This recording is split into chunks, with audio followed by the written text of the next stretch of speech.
Hey everybody, what's going on? I'm DJ Sixsmith. Welcome to Sit Down. Joined today by Melissa Leo, Oscar winner, brand new movie Unlovable. How are you? I'm doing all right, hanging in there. It's a pleasure to have you in. Thank you so much for having me. Are you a DJ? So, real name Daniel, named after my dad, Daniel Jr. Yeah. So my parents didn't want me to be another Danny. So I've done some radio work in the past, but yeah, the name is just kind of stuck. Initials aren't quite a name, Daniel. No, hey, if you want to call me Daniel, there's literally only one other person in the world that calls me Daniel, and it's my uncle. Oh. And if you want to do it, that's cool with me. Yeah, it'll be Daniel to me. Yeah. That's totally fine. All right, so let's jump into it. So you were born in New York. You spent your early childhood years Lower East Side. So what do you remember the most about growing up in New York? Oh, golly. Well, it was my childhood, so I remember my childhood and my panda bear and my big brother and the block that I lived on, the neighbors that we could go climbing over the fences in the backyard to get to go and play with our friends Ben and Dan. And that the city was as big as the block of 10th Street between 2nd and 3rd, and that was kind of plenty. Yeah, and that was your little world at that point. And, you know, obviously the city is such a huge place, but I'm sure it felt monstrous to you as a young kid just running around that area. Yeah, we had cousins up on the Upper East Side, and it did seem like we were going to Nova Scotia or something when we'd go see them. So at a certain point, you're in New York, and then you go to Vermont. So what was that transition like for you? It was crazy hard. I think my brother and I both thought my mother was totally out of her mind. Why would we leave New York, especially at that time in history? And up we went to southeastern Vermont. My brother still lives in Vermont. Cool. I live up in the country. I raised my own son in the country, as did my brother raised his kids in the country. I think in the long run, we realized my mom had done a wonderful thing for us. Yeah, it's nice and peaceful compared to the hustle and bustle. And, you know, it's definitely nice to have this part of the city in your life, but also know you can have some privacy away from it all. New York City has never scared me. I used to ride my bicycle to auditions, and the traffic I don't quite understand anymore, but I did it at one point. Subways, things like that. Undaunted by those kinds of things because of my early years here. And yet I can build a fire, I can find my way through the woods, I know a couple of plants and animals. It's a nice balance. So you mentioned before about biking to your auditions. When do you first start to get the idea about wanting to be an actress, working in the arts, and who were some of those people that inspired you early on? Well, it was very early on. The building that's now the Public Theater here in New York City was a city-owned building, which is how Joe Papp ended up with it. And Peter Schumann and his Bread and Puppet Theater had a floor in that building back in the early 60s. They had puppet making workshops that my brother and I attended, and then Peter said anybody that wanted to join them in the show, whatever a show was, they could. I was probably all of 4 or 5 years old, and I loved pretending, and I could hardly get my brother and grown-ups to pretend with me, and here was this whole bunch of grown-ups who pretended so seriously. It was really wonderful, and years later I realized that I could follow a path of acting, and I would get to do that kind of pretending. Yeah, and remaining a kid at heart, I think, is a really important thing, especially for somebody like you who's been doing this for such a long time. But when you're first starting out, you're in college, you decided, I'm going to try this thing full force. What was the toughest part about those early days, biking to auditions and just trying to scrap through? I think just hanging in there, and not even so much at the start. I was an extremely fortunate young woman as an actor, and I got a job at the Public Theater. I had a couple of jobs there in the early days, and I also landed a job on a soap opera. So there was a point at which I was working on 67th Street on the west side, and in the day, from early in the morning through the day, taping the soap, and into the taxi, which I could now pay for, and down to the Public Theater to do the show at night. It was really fun, amazing times that I even knew then, well, it would never get better than that. Yeah.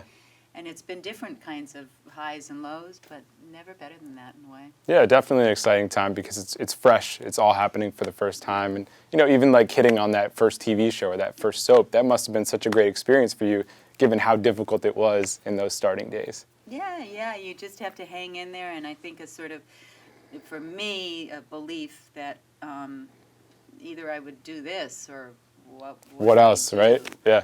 There were no sort of outs and safety nets and things like that. My family didn't require that I had those. It wasn't that there was money to take care of me, but we had well learned how to do without. And for me, the work very early on took a total precedent, and it continues to this day to be that, for better or worse. So we were talking off camera before about how, a couple decades ago it was you either did TV or you did movies, and there wasn't really a lot of crossover. So for you were doing TV early on, you did movies as well, but what was the first part or the first role that you thought to yourself, like, wow, I'm starting to make my way through and really starting to build this thing out? It's never really felt. You're still just like, I just want to work. And then you get an Academy Award, and you think for sure it's all just going to be smooth sailing. And it's not. Been very complicated years post that magnificent win. So yeah, you never really get there, I guess, in a way, and all the more important that you really consciously enjoy the journey while you're on it. I think you make a really interesting point because you win the Academy Award, and that's almost 10 years ago, but still you have to figure things out along the way. So what's been the most surprising thing post-Academy Award for you? Well, I think that I made a huge mistake, and it's worth sharing with whoever Sure. might be watching. And the mistake was that I began to expect. And I, from the very first going out to the auditions, I wouldn't tell anybody what they were. I would go, do the audition, chance to act today, go home, forget about it. I'd land a job, and people go, oh. And I'd do my scenes, and they'd go, oh, no, you're pretty good. And I'd go home.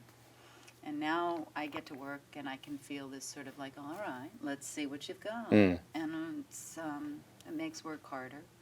And in a certain kind of way, not just left to do what I do.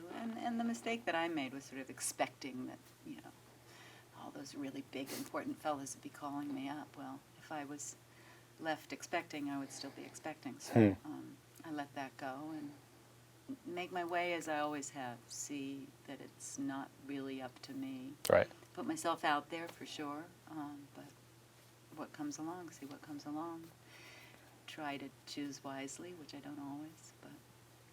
Well, it's a really difficult situation because you want to choose wisely and choose parts that are special to you and important, but at the same time, you want to continue to work and continue to build your career, and especially after winning an award like that, you think you're going to be front of mind for people, and then you have to let yourself go and say, you know what, like, it may not be that way. So that's a really tough situation, and I give you a lot of credit because there's some people that would maybe still be bogged down in that, and the fact that you were able to let that go and just say, you know what, I got to keep working. It's been one of the greatest lessons of my life, in fact, is that sense of, I hear so many people are so afraid of change, and I think right now, in this moment on the planet, I think it's imperative that we change or perish in a way.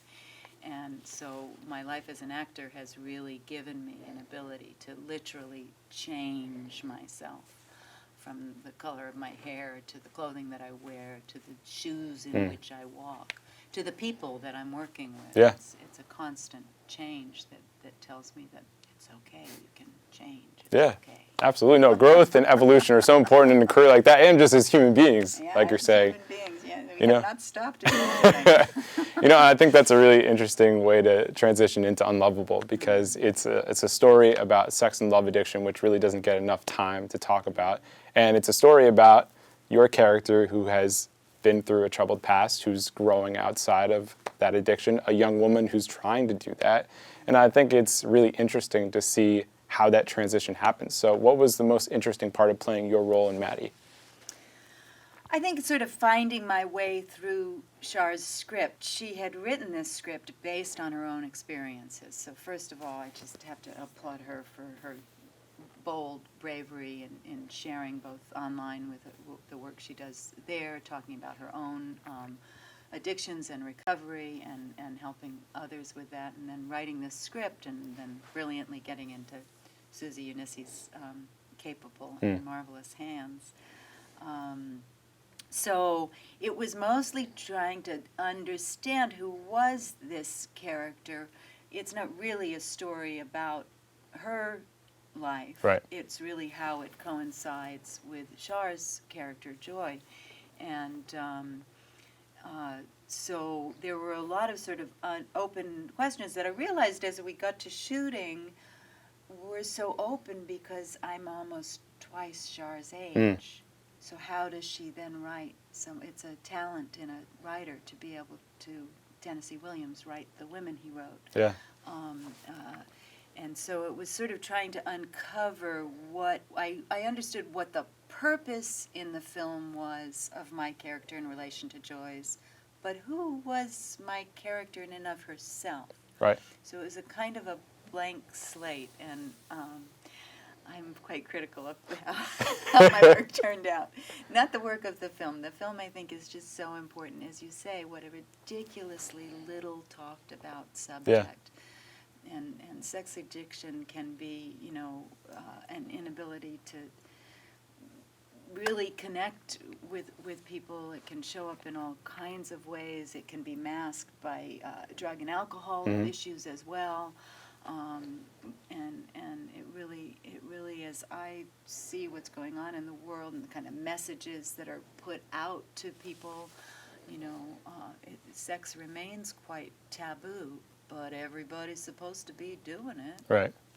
So when are we gonna talk about it? And then it becomes a competition with everybody else, like we were talking about before. Super complicated. Yeah. So I feel very proud to be a part of Unlovable and sort of opening up that conversation to be a more real human conversation. Yeah, I think it's a really important film because of that. And you hit on something interesting, just that you were critical of your performance in that. And obviously, you're going to be your own worst critic, but is that a thing for you with all movies? Or? No, not at all. I am extremely critical, but not just for the sake of saying, oh, that's not so good. I can also see when I've done a good job, won't talk about that much because what works doesn't need to be tweaked. But it was actually in talking about it with my son that I mentioned, I don't know how good a job I do. And he said, wow, that's like a really bold thing to say, Mom. And so let it be understood that it's not that something that I always do with my work. It's really something that I do in this, and that I understand where the issue came from, was that there wasn't enough information and there wasn't enough time for me to get the information. So sometimes I'm sort of shooting in the dark. Sure. So your aim's not going to be quite as good. Yeah, well, that role of Maddie was a tough role because we didn't really get the backstory. We get the woman who's already in those steps and really just helping somebody else. And had I known better her backstory, without really changing the script a lot, you would have understood her backstory more. Yeah, that's definitely. And even with the character Kelly, who dies in the house, you don't really know a lot about that. So you're left to kind of imagine things and piece things together. So, but the fact that you're at this point in your career and you can still look critically, I think that's a really awesome thing because that's what we talk about, growing and evolving. That's the only way you're going to grow. If you just, I do so good, I do so good. No, that's not the way to do it. Don't buy the hype. No, definitely not. So when I think about your career, you've obviously worked with a lot of really talented people. When you think about your career, who are the people that you've enjoyed working with the most, whether it's writers, directors, actors, actresses? Who's had the most profound impact on you? Oh, gosh, I could not begin to name people because each name would only then exclude others. When I was working down on Treme in New Orleans, we did a lot of, probably for local flavor, whatever the producer's ideas were, a lot of non-actors. Some of the experience with some of those non-actors, a vet that we worked with playing a limbless vet, a young local man, one of the most incredibly talented actors I have ever run across. I worked and went immediately to the producers and said, God, this kid's great. You've got to get him back. We know we're going to have him back. We did not create a career for him. But so there's unsuspecting people like that, and then there's other people like beautiful Christian Bale, Benicio del Toro, Tommy Lee Jones to be directed by him. A pleasure. exactly the kind of pleasure most people would think. But A challenging pleasure? A challenging pleasure. I like to be told what to do by somebody who knows what they're talking about, and Mr. Jones is without a doubt that. The marvelous Antoine Fuqua, who I've gotten to work with on several occasions. A lot of folks along the way have been my pleasure to work with, both with experience and without experience. Yeah. No, it's really awesome to hear. So thinking about your career, I mean, you've done so many cool projects. What else is out there that you haven't tapped into that you'd like to still check out?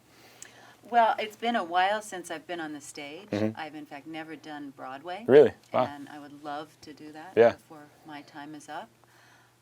Just an iconic sort of thing.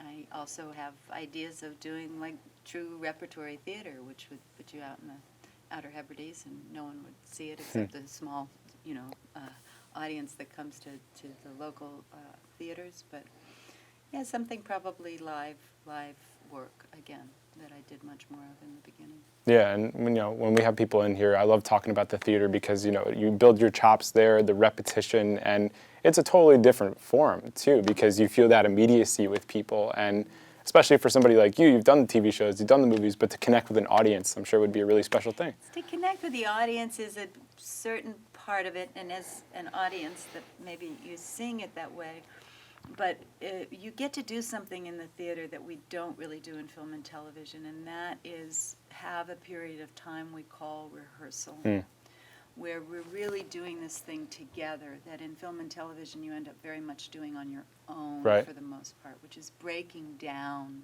the work, which is in fact the work. The acting only happens once you've broken it down and know what you're in a couple minutes when record is on. Yeah, and so that notion in the theater where we get to go in for a certain amount of time to a rehearsal hall, find the play, figure out the play, be introduced slowly to our costumes, to our properties, to the set we'll be working on, and that process then, and then it's not over when the show opens. You get to go out each night, a couple of times during the afternoon in the course of the week, and try once again to hit those marks that you never hit them all in a night, and then you get to come back the next night and do it. It's a very, very different process than shooting take after take after take on a machine that's going to capture something that might only ever happen once, might only need to ever happen once. Very different than the theater where you're constantly each night going out there. And you have to hit, and you really get to build that character out, which I'm sure you love to do, The character is everything to me. Yeah. It's really why I do what I do. Totally. So when people check out Unlovable, what is the most important message to walk away with? Well, the most and first important message is that it's probably not the movie you think it'll be. Yeah. And so don't let a movie about sex scare you. It's so gently told. And on the other hand, it's also got some pretty harsh realities in it. Not realities that Eunice feels she needs to show you, but that you completely understand by the performances in it. And I encourage everyone, young, old, parents of teen children, I can't more highly recommend it and get the conversation going. We know that our youth are out there having sex. They've been doing it since the beginning of time. And if Let's not pretend it's not something to talk about, definitely. And get a conversation going with not just your peers, but with others as well. Well, Melissa, it's been a pleasure talking to you. Thank you very much for coming in. All right, we'll see you next time here on The Sit Down.